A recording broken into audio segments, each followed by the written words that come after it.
जब आप इतनी बवासीर फिल्म बना दो कि पूरे पीआर टीम की गाड़ फनफना जाए डायरेक्टर और एक्टर की इज्जत बचाने में, तो अगर आपको नहीं पता तो मैं आपको कॉन्टेक्स्ट बता दूं कि 9 जनवरी को राजा साहब थिएटर्स में रिलीज होती है। और ये फिल्म इतनी बकवास थी, फिर भी इनकी पीआर टीम लग गई कि एक निहायती बकवास फिल्म को कैसे हिट बनाया जाए बॉक्स ऑफिस को मैनिपुलेट करके। और बॉक्स ऑफिस को मैनिपुलेट किया ताकि फोर्स प्रॉफिट दिखे और मैनिपुलेट करे कि बड़े बड़े नंबर दिख जाए और मूवी हिट के सेगमेंट में आ जाए ताकि इनकी बकवास निहायती बवासीर फिल्म को देखने चली जाए। बकवास, एकदम बकवास। 2 कौड़ी की थी भाई। अरे उसमें कोई टेलर, कोई कहानी ही नहीं उसमें समझ में आ रहा है। एकदम बकवास।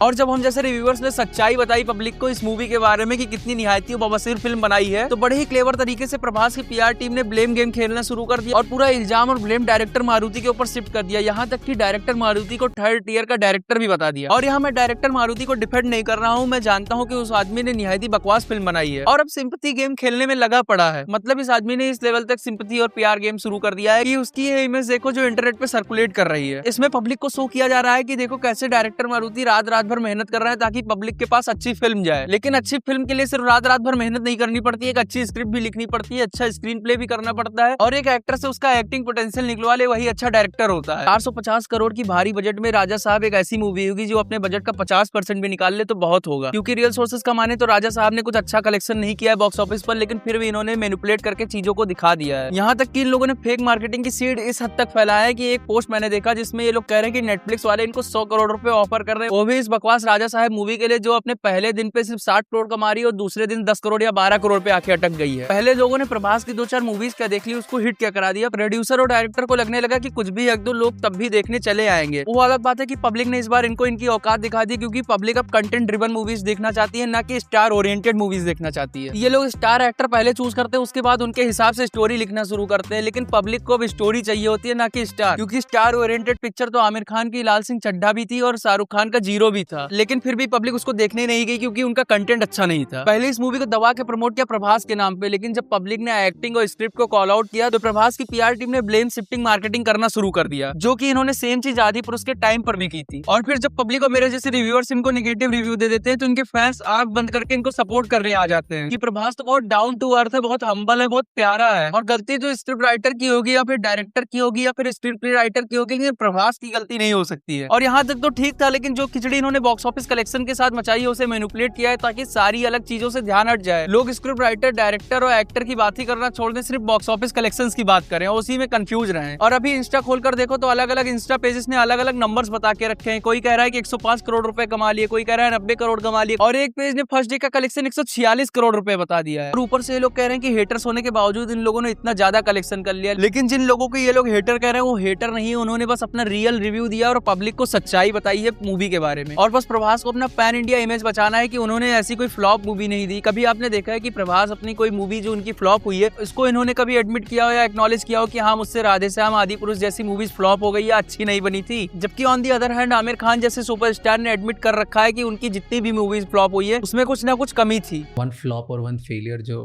अभी भी अफेक्ट करता है आपको? ज्यादातर जो मेरी फिल्में नहीं चली हैं वो मुझे भी पसंद नहीं आई थी, तो हमने बोला तो मुझे भी लगा सही है ये नहीं चलनी चाहिए थी। वो मैजिक नहीं आया उनमें। नहीं, वो नहीं बनी है ठीक यार, पब्लिक करेक्ट बोल रही है, मुझे भी लगा था कि नहीं चलेगी। ऊपर से अगर प्रभास की मूवीज को क्रिटिसाइज कर दो तो उनके फैंस आपके पीछे कुत्ते की तरह पड़ जाते हैं। और इन सब के बावजूद अलग अलग पेजेस ने अलग अलग बॉक्स ऑफिस कलेक्शन डाले ताकि फेक मार्केटिंग हो जाए और बज क्रिएट हो जाए और किसी को ये पता ही ना चले कि मूवी फ्लॉप हुई थी। और एज पर सैनिक रिपोर्ट जो कि बॉक्स ऑफिस कलेक्शन रिपोर्ट्स देते हैं, और उनकी रिपोर्ट पर मैंने देखा कि राजा साहब ने पहले दिन सिर्फ 55 करोड़ रुपए कमाए थे और रिलीज के एक दिन पहले राजा साहब की टीम ने पेड प्रीमियर शो रखा था जिसके एक एक टिकट की प्राइस 1000-1200 तक थी। मतलब एक तो पेड प्रीमियर शो, ऊपर से इन्फ्लेटेड प्राइस जिसमें एक एक टिकट की प्राइस 1000-1200 तक थी और उन्होंने 9.1 करोड़ रुपए कमाए। और वो भगवान जाने की कहां से कमाया, लेकिन फिर अगर इन दोनों को सम करे तो 55 करोड़ और plus 9.1 crore total net 64 crore रुपए इन्होंने इंडिया में कमाया। और अगर वर्ल्ड वाइड की बात करें तो वहां पर 25 करोड़ रुपए कुछ कमाए थे और टोटल हो गए 90 करोड़ रुपए। लेकिन अगर सैनिक की रिपोर्ट के हिसाब से इन्होंने 90 करोड़ रुपए कमाए तो फिर 146 करोड़, 110 करोड़, 120 करोड़ का यहाँ पर मार्केटिंग बज क्यों क्रिएट कर रहे हैं लोग? ऊपर से जब मूवी दूसरे दिन से ही डूबने लगती है तो उन्होंने टिकट प्राइसेस और ज्यादा बढ़ा दिए। मतलब जो टिकट 200 की थी इन्होंने 300 तक कर दी। सो अनएक्सपेक्टेड इनकी बॉक्स ऑफिस कलेक्शन बढ़ जाए और इनकी मूवी फ्लॉप ना हो। और इतना सब कुछ होने के बाद जो इनका ओल्ड लुक वाला क्लिप था वो मूवी में पहले नहीं डाला था, उसको अब इन्होंने डाल दिया है। और उसका रीजन ये बताया है कि पहले कुछ सर्वर इशू हो गया था जिसकी वजह से वो क्लिप नहीं डाल पाई थी, लेकिन अब उन्होंने ये क्लिप डाल दिया। जबकि रीजन ये है कि अगर ये क्लिप नहीं डालते तो इनकी मूवी दूसरे दिन से ही पूरी पिट जाती, जो कि अभी भी पिट ही रही है। सो यही है अभी राजा साहब का पूरा केस। अगर कुछ और आगे अपडेट्स आते हैं तो मैं आपको बताऊंगा, लेकिन अगर आपको भैया ये वीडियो पसंद आई है तो लाइक करो और चैनल को सब्सक्राइब करो। बाकी तब तक के लिए कीप सपोर्टिंग।